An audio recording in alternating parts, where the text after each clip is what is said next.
Hello everyone, welcome to Nazia forum. ಇವತ್ತು ನಾನು maths ಮತ್ತು ಮ್ಯಾಥ್ಸ್ ಆ್ಯಂಡ್ ಸೈನ್ಸ್ ಕ್ವಶನ್ ಪೇಪರನ್ನು ತಂದಿದ್ದೀನಿ. ಅದನ್ನು ಅನಾಲಿಸಿಸ್ ಮಾಡೋದದ. So maths and science 60 marks question ಇರ್ತದೆ, ಹೌದಾ. ಕ್ವಶನ್ ನಂಬರ್ 91ದಿಂದ ಹಿಡಿದು ಕ್ವಶನ್ ನಂಬರ್ 150 ವರೆಗೆ ನಾವು ಮ್ಯಾಥ್ಸ್ ಮತ್ತು ಸೈನ್ಸನ್ನು ಕಾಣ್ತೀವಿ, ಹೌದಾ. ಈ 60 ಮಾರ್ಕ್ಸ್ನಲ್ಲಿ ಯಾವ ರೀತಿ ಕ್ವಶನ್ಸ್ಗಳನ್ನು ಮ್ಯಾಥ್ಸಿಗೆ ಎಷ್ಟು ಕ್ವಶನ್ಸ್ಗಳನ್ನು ಕೊಟ್ಟಿದ್ದಾನೆ, ಅದೇ ರೀತಿಯಾಗಿ ಫಿಸಿಕ್ಸ್ಗೆ ಎಷ್ಟು ಕ್ವಶನ್ಸ್ಗಳನ್ನು ಇಟ್ಟಿದ್ದಾನೆ, ಕೆಮಿಸ್ಟ್ರಿಗೆ ಎಷ್ಟು ಕ್ವಶನ್ಗಳನ್ನು ಇಟ್ಟಿದ್ದಾನೆ, ಮತ್ತು ಬಯಾಲಜಿಗೆ. ಯಾಕಂದರೆ ಸೈನ್ಸ್ ಅಂದರೆ ಬಯಾಲಜಿ ಸಬ್ಜೆಕ್ಟ್ದವರು ಕೂಡ ಇಲ್ಲೇ ಬರೀತಾರೆ ಕ್ವಶನ್ಸನ್ನು. ಇದೇ ಕ್ವಶನ್ಸ್ಗಳನ್ನ ಇದೇ ಪ್ಯಾಟರ್ನನ್ನು ಫಾಲೋಅಪ್ ಮಾಡ್ತಾರೆ. ಮತ್ತು CBJDಯಲ್ಲಿ PCMಯಲ್ಲಿ ಇಬ್ಬರು ಕೂಡ ಈ ಒಂದೇ ಕ್ವಶನ್ ಪೇಪರನ್ನು ಅಲ್ಲಿ ಬರೀತಿರ್ತಾರೆ. ಸೊ ಅದರ ಸಲುವಾಗಿ ಮ್ಯಾಥ್ಸಿಗೆ ಎಷ್ಟು ಕ್ವಶನ್ಸು, ಫಿಸಿಕ್ಸ್ಗೆ ಎಷ್ಟು, ಕೆಮಿಸ್ಟ್ರಿಗೆ ಎಷ್ಟು, ಮತ್ತು ಬಯಾಲಜಿಗೆ ಎಷ್ಟು ಕ್ವಶನ್ಸನ್ನು ಅವರು ಡಿವೈಡ್ ಮಾಡಿದ್ದಾರೆ ಅನ್ನೋದನ್ನು ಈ ಕ್ವಶನ್ ಪೇಪರ್ನಲ್ಲಿ ನಾವು ಒನ್ ಬೈ ಒನ್ ಅನಾಲಿಸಿಸ್ ಮಾಡೋಣ. ಒಂದು ಸ್ವಲ್ಪ ಇದು ವಿಡಿಯೋ ಒಂದು ಸ್ವಲ್ಪ ದೊಡ್ಡದಾಗ್ತಾಯಿದೆ, ಬಟ್ ಯೂಸ್ಫುಲ್ ಆಗ್ತದೆ ಅಂತ ನನ್ನ ಭಾವನೆ. ಸೊ ವಿಡಿಯೋ ಇಷ್ಟವಾದರೆ ದಯಮಾಡಿ ಸಬ್ಸ್ಕ್ರೈಬ್ ಮಾಡಿ. ಓಕೆ, ವಿಡಿಯೋವನ್ನು ಸ್ಟಾರ್ಟ್ ಮಾಡ್ತಾ ಇದ್ದೀನಿ. ಓಕೆ, ಸೊ ಇದು ಕನ್ನಡ ಮೀಡಿಯಮ್ ಗಣಿತ ಮತ್ತು ವಿಜ್ಞಾನ. ನಾನು ಆನ್ಸರನ್ನು ಡಿಟೇಲಾಗಿ ಹೇಳುವುದಿಲ್ಲ, ಡೈರೆಕ್ಟಾಗಿ ನೀವು ನೋಡ್ತಾ ಹೋಗಿ, ಹೌದಾ. ಸೊ 91th ಕ್ವಶನ್ ಮಸಾದ ಮೇಲೆ ಬಂದಿದೆ. ಸೊ ಈ ರೀತಿ ಕ್ವಶನ್ಸನ್ನು ಅವ್ರು ರೇಸ್ ಮಾಡಿರ್ತಾರೆ. ನೀವು ಬೇಕಾದರೆ ಇದನ್ನು ಸ್ಕ್ರೀನ್ಶಾಟನ್ನು ತೆಗೆದುಕೊಂಡು ನೀವು ಮನೆಯಲ್ಲಿ ಇದನ್ನು ಟ್ರೈ ಮಾಡಬಹುದು. ಈ ರೀತಿ ಕ್ವಶನ್ಸ್ಗಳು ರೇಸ್ ಮಾಡಿರ್ತಾರೆ. ಯಾರು ಫಸ್ಟ್ ಟೈಮ್ TETಯನ್ನು ಅಟೆಂಪ್ಟ್ ಮಾಡ್ತಾ ಇದ್ದೀರಾ ಅವ್ರಿಗಂತೂ ಭಾಳಷ್ಟು ಯೂಸ್ಫುಲ್ ಆಗಿದೆ ಇದು, ಹೌದಾ. ಸೆಕೆಂಡ್ ಕ್ವಶನು ಈ ರೀತಿ ಬೆಲೆಯನ್ನು ಕೇಳಿರ್ತಾರೆ. ಒಂದು ಚೌಕ ಘನ ಪೂರ್ಣ ಮೇಲ್ಮೈ ವಿಸ್ತೀರ್ಣ 150 m², ಆದರೆ ಅದರ ಘನಫಲವು ಎಷ್ಟಾಗಿರ್ತದೆ ಅಂತ ಕೇಳ್ತಾರೆ. ನೋಡಿ ಇಲ್ಲಿ 116 ದತ್ತಾಂಶಗಳ ಸರಾಸರಿಯು 340. ಒಂದು ದತ್ತಾಂಶಗಳನ್ನು ಅವುಗಳಿಂದ ಹೊರತೆಗೆದು ಉಳಿದ ದತ್ತಾಂಶಗಳ ಸರಾಸರಿ 335, ಆದರೆ ಹೊರತೆಗೆದ ದತ್ತಾಂಶ ಎಷ್ಟು ಅಂತ ಕೇಳ್ತಾರೆ. ಸೊ ಈ ರೀತಿ ಕ್ವಶನ್ಸ್ಗಳು ನಾವು ಮ್ಯಾಥ್ಸ್ನಲ್ಲಿ ನೋಡ್ತಿರ್ತೀವಿ, ಹೌದಾ.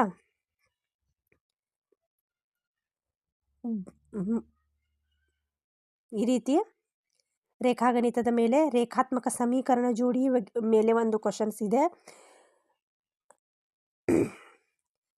ಈ ರೀತಿ ಟ್ರ್ಯಾಪಿಜ್ಯದ ನೋಡಿ ಇಲ್ಲಿ ಈ ರೀತಿ ಕ್ವಶನ್ಸನ್ನು ರೇಸ್ ಮಾಡಿರ್ತಾರೆ. ಕ್ವಶನ್ ನಂಬರ್ 19ರಿಂದ 99ವರೆಗೂ ಮ್ಯಾಥ್ಸ್ ಇದೆ ಇಲ್ಲಿ, ಹೌದಾ.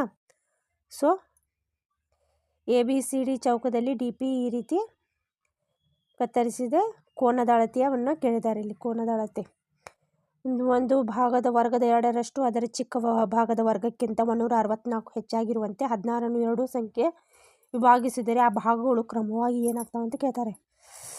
ಸೊ ಕ್ವಶನ್ಸ್ಗಳು ಈ ರೀತಿಯಾಗಿ ನಾವು ಮ್ಯಾಥ್ಸ್ನಲ್ಲಿ ಕಾಣ್ತಾ ಇರ್ತೀವಿ.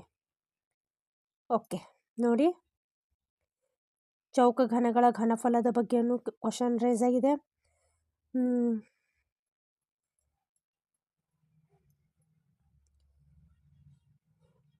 AU Cಗಿಂತ 25% ಹೆಚ್ಚಾಗಿ ಪಡೆಯುವಂತೆ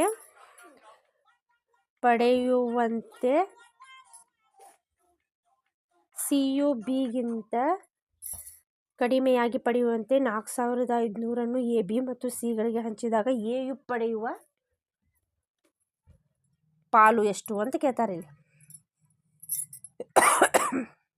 ಇದು ಕೂಡ ಮ್ಯಾಥ್ಸು.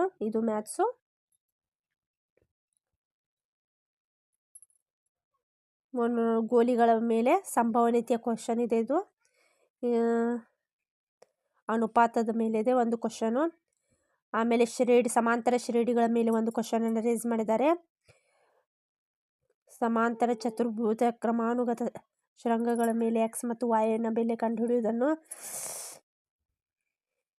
ಇಲ್ಲಿ ನೋಡಿ. 112 91ರಿಂದ 112 ಇಲ್ಲಿವರೆಗೆ ಏನಾದ್ರಪ್ಪ ಮ್ಯಾಥ್ಸ್ ಕ್ವಶನ್ಸನ್ನು ಕೇಳಿದ್ದಾರೆ.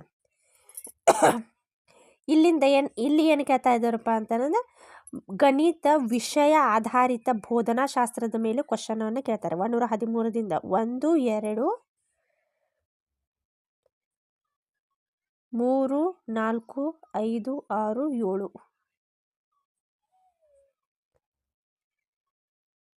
8. ಇಲ್ಲಿ ನೋಡಿ 30 ಅಂಕಗಳಲ್ಲಿ 8 ಅಂಕಗಳು ಗಣಿತ ಬೋಧನಾ ಆಧಾರಿತವಾಗಿದೆ. ಗಣಿತ ಬೋಧನಾ ಆಧಾರಿತವಾಗಿವೆ. ಉಳಿದವು ಏನಿದಾವಪ್ಪ ಅಂತಂದ್ರೆ 30 ಅಂಕಗಳಲ್ಲಿ 8 ಅಂಕಗಳನ್ನು ನೀವು ತೆಗೆದ್ರಪ್ಪ ಅಂತಂದ್ರೆ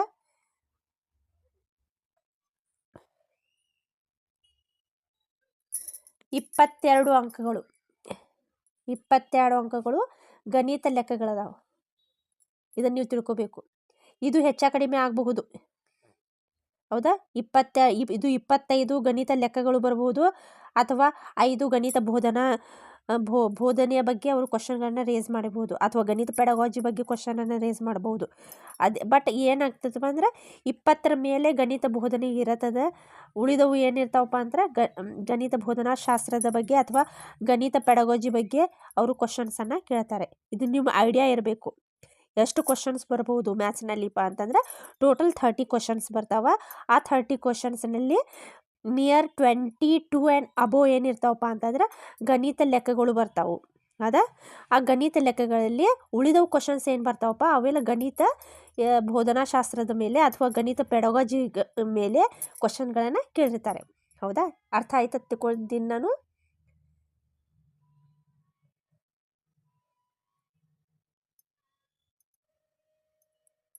ಹೌದಾ? ಇಲ್ಲಿಂದ 121ರಿಂದ ಹಿಡಿದು ಇಲ್ಲಿಂದ ಫಿಸಿಕ್ಸ್ ಕ್ವಶನ್ಸ್ಗಳು ಸ್ಟಾರ್ಟ್ ಆಗ್ತಾ ಇದ್ದಾವೆ. 1 2 3 4 5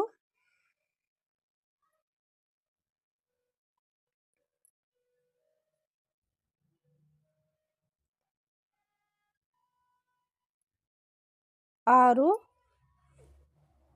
7 8 9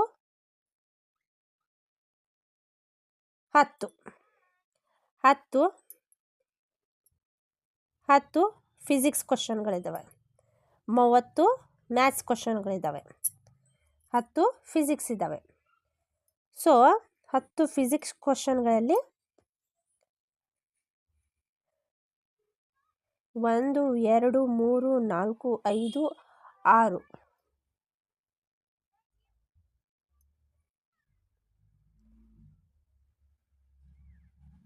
ಓಕೆ 6 ಕೆಮಿಸ್ಟ್ರಿ ಕ್ವಶನ್ಸ್ಗಳಿದ್ದಾವೆ.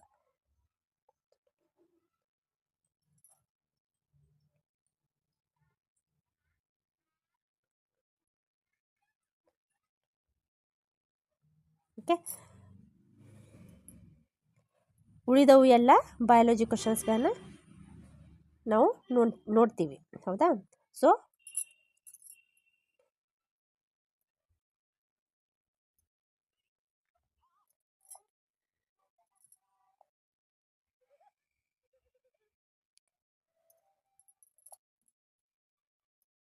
ಶೀಘ್ರ ಸೂರ್ಯೋದಯ ಮತ್ತು ವಿಳಂಬಿತ ಸೂರ್ಯಾಸ್ತಕ್ಕೆ ಕಾರಣ ವಾಯುಮಂಡಲದ ಬೆಳಕಿನ ವಕ್ರೀಭವನ.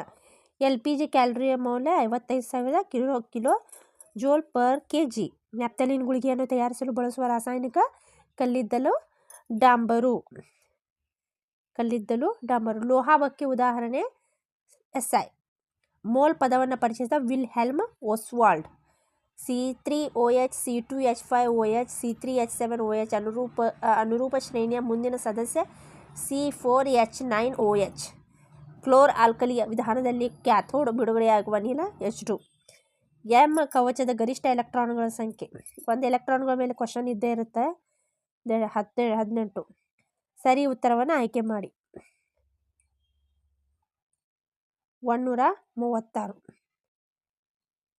5 ಅಷ್ಟೇ. ಕೆಮಿಸ್ಟ್ರಿ. ಎಂಡೋಪ್ಲಾಸ್ಮಿಕ್ ರೆಟಿಕ್ಯುಲಮ್ ವಸ್ತುಗಳ ಸಾಗಾಣಿಕೆ ಚಾನೆಲ್ ಆಗಿ ಕಾರ್ಯನಿರ್ವಹಿಸುತ್ತದೆ. ಹೌದು. ಮತ್ತು ಇದು ಕೋಶದ ಕೆಲವು ಜೀವರಾಸಾಯನಿಕ ಚಟುವಟಿಕೆಗಳ ಮೇಲ್ಮೈಯನ್ನು ಒದಗಿಸುತ್ತದೆ. ಎರಡು ಹೇಳಿಕೆಗಳು ಸರಿಯಾಗಿದೆ.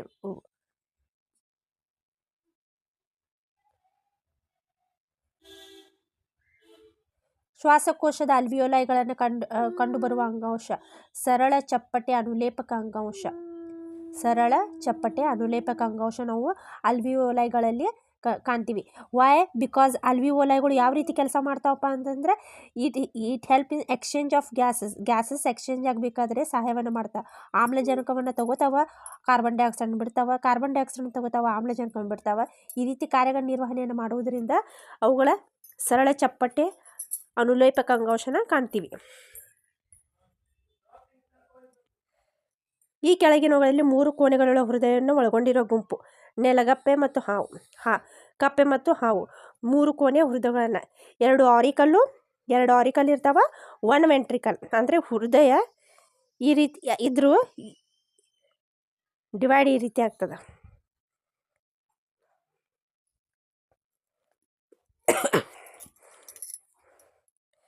ವಿರ್ಯಾಣುಗಳು ವೃಷಣದಲ್ಲಿ ಉತ್ಪತ್ತಿ ಆಗ್ತವೆ. ಪರಾವರ್ತಿತ ಚಾಪದಲ್ಲಿ ಸಂದೇಶಗಳು ಸಾಗುವ ಸರಿಯಾದ ಅನುಕ್ರಮ ಗ್ರಾಹಕಗಳಿಂದ ಜ್ಞಾನವಾಹಿ ನರಕೋಶ, ಮಿದುಳು ಬಳ್ಳಿ, ಸಂಬಂಧ ಕಲ್ಪಿಸುವ ನರಕೋಶ, ಕ್ರಿಯಾವಾಹಿ ನರಕೋಶ, ಕಾರ್ಯನಿರ್ವಾಹಕ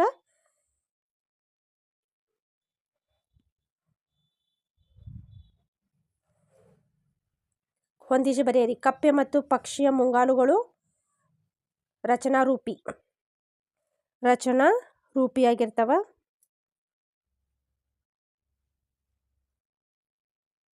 ಬಾವಲಿಯ ರೆಕ್ಕೆ ಮತ್ತು ಹಕ್ಕಿಯ ರೆಕ್ಕೆಗಳು ಕಾರ್ಯಾನುರೂಪಿ ಅಂಗಗಳು. ಜೀವಿಗಳ ಸಂರಕ್ಷಿಸಲ್ಪಟ್ಟ ಅವಶೇಷಗಳು ಪಳೆಯುಳಿಕೆಗಳು. ಹಿಡಿಕೆ ಮುರಿದ ಲೋಟಗಳನ್ನು ಪಕ್ಷಿಗಳಿಗೆ ಆಹಾರ ಉಣಿಸಲು ಬಳಸಬಹುದು. ಇದು ಮರು ಉದ್ದೇಶಕ್ಕಾಗಿ. ಮಾನವನ ಜಠರಗೋಡೆಯಲ್ಲಿ ಕಂಡುಬರುವ ಜಠರಗ್ರಂಥಿಗಳನ್ನು ಹೈಡ್ರೋಕ್ಲೋರಿಕ್ ಆಮ್ಲ ಮತ್ತು ಪೆಪ್ಸಿನ್ ಮತ್ತು ಲೋಳೆಗಳನ್ನು ಅವೇನು ಮಾಡ್ತಾವಪ್ಪ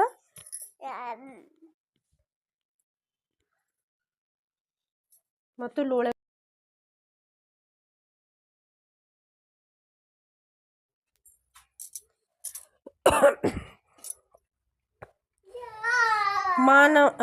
ವ್ಯಕ್ತಿ ಪ್ರದರ್ಶಿಸಿದ ಕಾರ್ಯಕ್ಷಮತೆಯನ್ನು ಗುಣಾತ್ಮಕವಾಗಿ ನಿರ್ಣಯಿಸುವ ಪರೀಕ್ಷಕರಿಂದ ಪಡೆದ ಫಲಿತಾಂಶವನ್ನು ಗ್ರೇಡ್ಗಳಲ್ಲಿ ವ್ಯಕ್ತಪಡಿಸಲಾಗುತ್ತದೆ. ಈ ಗ್ರೇಡಿಂಗ್ ಪದ್ಧತಿ ಪ್ರತ್ಯಕ್ಷ ಗ್ರೇಡಿಂಗ್ ಆಗಿರ್ತದೆ. ಜಾಲತಾಣದಲ್ಲಿ ವಿಡಿಯೋ ಅಥವಾ ಆಡಿಯೋ ಫೈಲ್ಗಳನ್ನು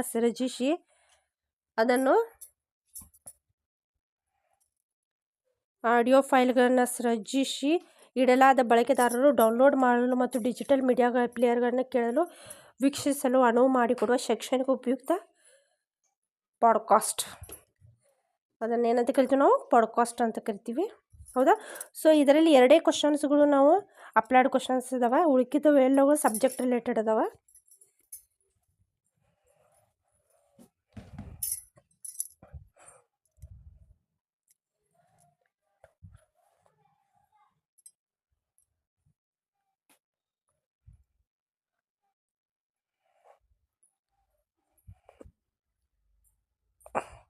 ಹೌದು, ಈ ರೀತಿಯಾಗಿ ಕ್ವಶನ್ಸ್ಗಳನ್ನ ನಾವು ಕಾಣ್ತೀವಿ.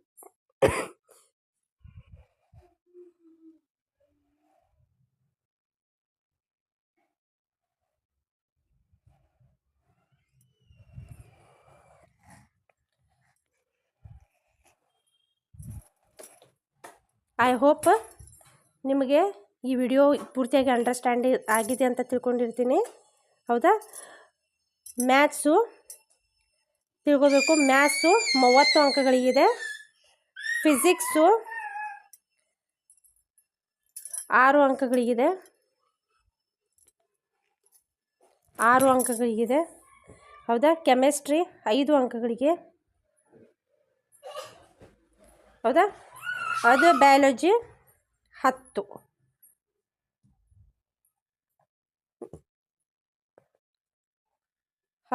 ಇದು ಕೂಡ 10 ಅಂಕಗಳಿಗೆ.